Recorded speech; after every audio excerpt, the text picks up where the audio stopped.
Hi everyone, it's Shea. Welcome to or back to my channel. I have been studying Italian for about 2 years now, and I'm planning on going to live and study in Italy next year. I do know some Spanish. My native language is English. So you clicked on this video because you might want to learn a language, but you have no idea what language you should learn. Hopefully by the end of this video, you will have a better idea of what language you want to learn based on the questions that I'm going to ask you and some of the tips that I'll have at the end of this video. I'll go over some questions you should ask yourself to figure out what language you want to learn, and I'll also go over some of the easiest languages for you to learn at the end of this video. And just remember, I say that like learning a language is not easy, but there are some that might be a little bit easier than others depending on what your native language is. Before we jump in, I just want to remind you that make sure whatever language you do choose, you are passionate about it, you have some sort of connection to it. Otherwise, you will lose motivation, you won't want to study, and then it'll just kind of trail off unless you have the drive and some main reason why you want to learn that language. And also remember that you don't need to justify your choice to anybody.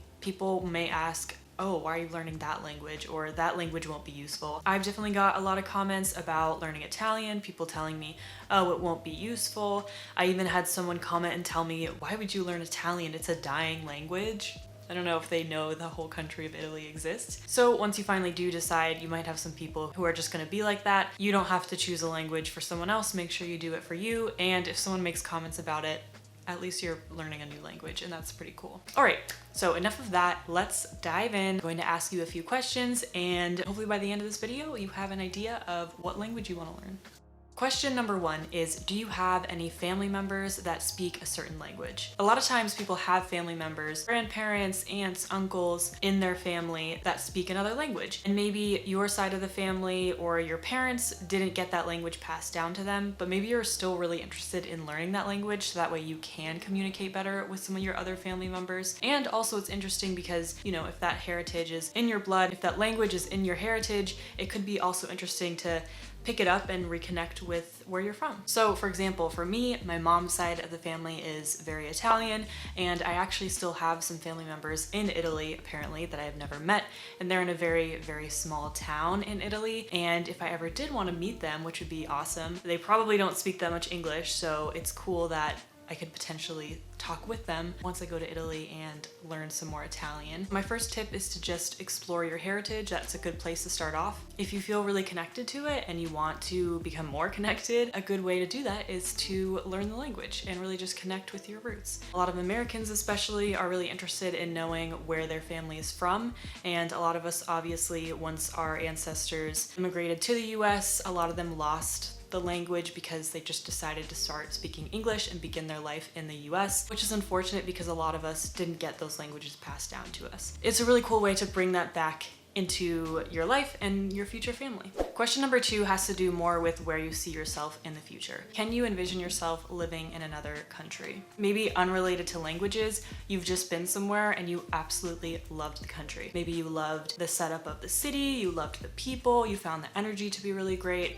Think back on a time where you went somewhere and you were like, wow, I love it here, and I definitely could see myself living here. First time I went to Italy, I was a little kid and I loved it. Although I don't remember all of it, I do remember thinking, wow, this place is beautiful. And then when I went to Italy again, when I studied abroad, I immediately was like, I know I need to live here for an extended amount of time. Even I was there for 5 months studying abroad, and I didn't want to get on that plane to go home. I could have stayed there for years and years. So when you think back to a place that you've been that you really enjoy, start thinking about maybe potentially pursuing that language, because it definitely is possible to live in a new country, especially if you want to study the language. Study visas are probably about the easiest visas to get. Don't be too intimidated thinking, oh, well, I would never be able to live in that country. If you are interested and really dedicated in learning the language, you can definitely go over there. Even just studying for a month or two would be a really great experience, and who knows, maybe you could end up there a lot longer than you intended. For me personally, after I left Rome, I knew I wanted to come back, which is why I kept studying Italian, and I want to be at a good base level before I go back. But you can also go to a country as an absolute beginner. They have plenty of programs that start just for beginners. So bottom line, if this really does appeal to you and you want to live in another country, obviously the way to have the most authentic experience is to be able to learn the language. That's just another motivator to help you get started with studying. Question number 3 is, are you fascinated by a certain language? This could be for people who maybe already are like language experts or polyglots and maybe they're looking to add another language. But even so, sometimes some of us are just really drawn to a language. It's hard to explain why.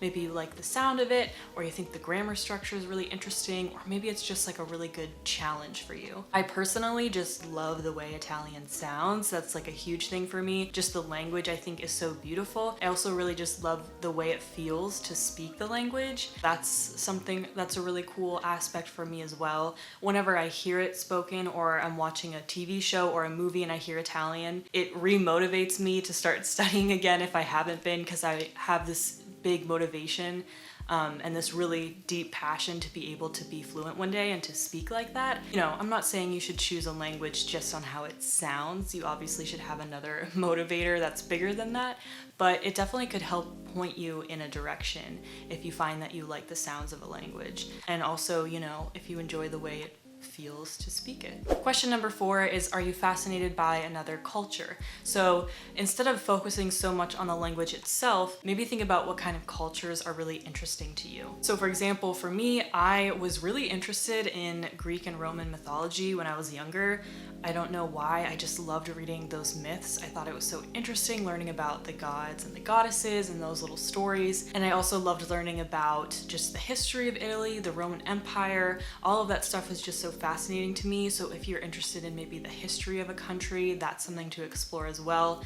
Also culturally, I mean, I love cooking. I think the whole food aspect of Italy and just how proud they are of their food is really cool. There's also certain traditions, food, cultural events, even things like traditional dances. Maybe you're a dancer and you love all the different Spanish style dancing. You could go to a certain country and practice dance there or something like that, just to like really get involved in that aspect of the culture. And then, you know, once you're there, you definitely would learn the language while you're there. So think about that as well. If there's any countries that stand out to you because of the food or the traditions or anything else that might spark your interest. Question 5 is less about the fun parts of learning a language and more just about, will it be beneficial to actually learn this language? So for me, I personally try not to focus too much on, oh, will this be a language that a lot of people know and I'll be able to use it a lot? That could be a huge motivator for some, but a lot of times you could fall into the trap of, oh, well, you know, Mandarin is a widely spoken language and is going to be really useful. I should learn that. It's definitely a challenge. You have to learn a new alphabet. You have to learn all these new sounds. If you're an English native speaker, it's very difficult. And unless you're really attached to that language in some way, or maybe you want to live there, it's going to be hard if you're only learning a language because you think it will be useful. You really have to have that passionate connection to a language. With this question, when I'm asking, will it be beneficial? I'm thinking more along the lines of, did you get a new job somewhere and you have to relocate?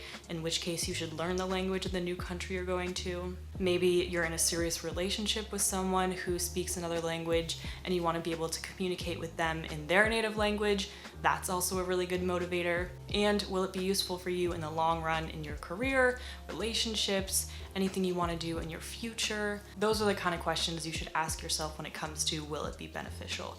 Don't just choose the language that, you know, the most amount of people speak, because even though it's widely spoken, you might never use it, and like I said, you wouldn't have that passionate connection to it. But think about those other reasons why it could potentially be beneficial for your future. Question number 6 is very important, especially if you're just going to be studying at home, self-taught.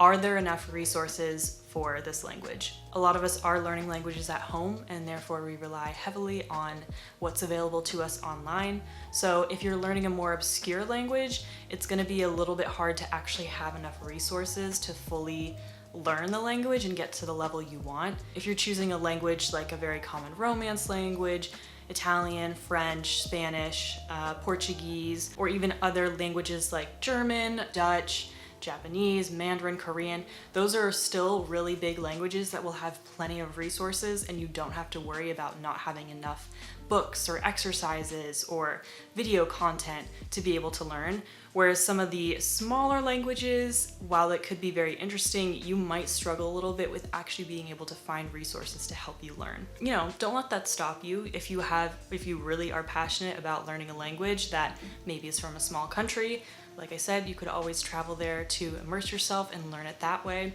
I know not all of us have the opportunity or the means to be able to do that. The internet is a big place, so I'm sure you could find something, but just know before you dive into a language that you might want to choose one that's a little bit more well-known, so you have plenty of resources that you can reference. Now I want to shift on over to languages that will probably be easiest for you to learn if you are an English native speaker. Based on my research, the first few languages that popped up that would supposedly be easier for English speakers were things like Dutch, Norwegian, Swedish, languages like that. Basically the languages that are more Germanic languages, although I do know that German is very difficult just as far as like grammar wise. While the sounds might be closer to English, it also just seems very difficult based on the minor little things I've looked at when I've considered trying to learn German. Then of course we get into the Romance languages, Italian, Spanish, French, Portuguese, Romanian. Those are probably the most common as well. French and Spanish are usually options to learn in high schools, so we definitely have more access and exposure to those.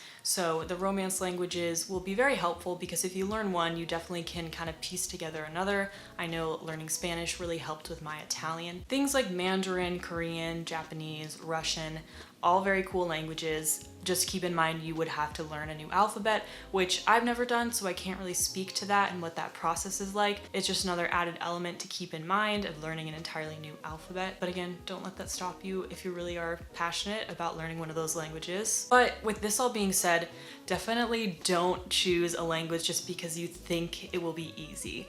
Language learning is never easy, even though, you know, like Spanish and the Romance languages are always known to be like the easiest. It's still hard because you still have to learn new grammar structures, new vocabulary, weird little things that don't really make sense, weird things that don't follow patterns. It's still gonna be tough. These languages all have a lot of really great resources online and things that you can access to help you.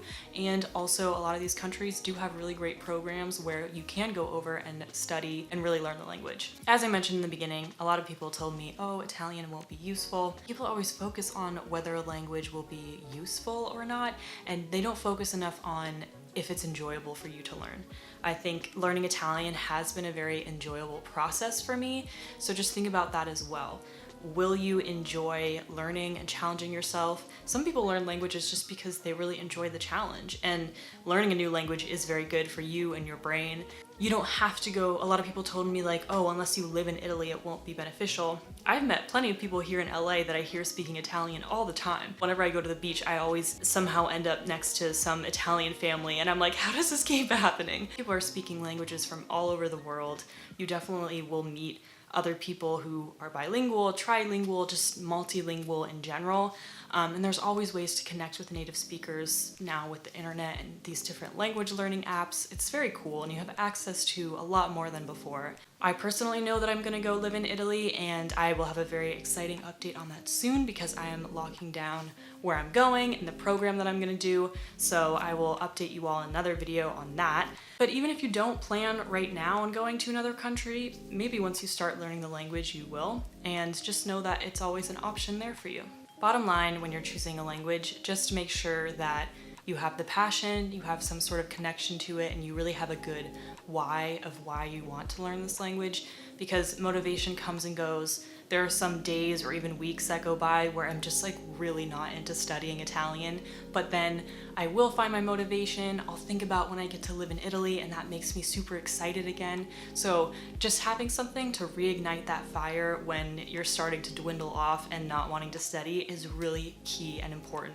The biggest thing with learning a language is staying dedicated and staying consistent, because that's when you see progress. Otherwise, it'll be one of those things where you'll look back and be like, oh, remember when I tried to learn Spanish for a week or a month?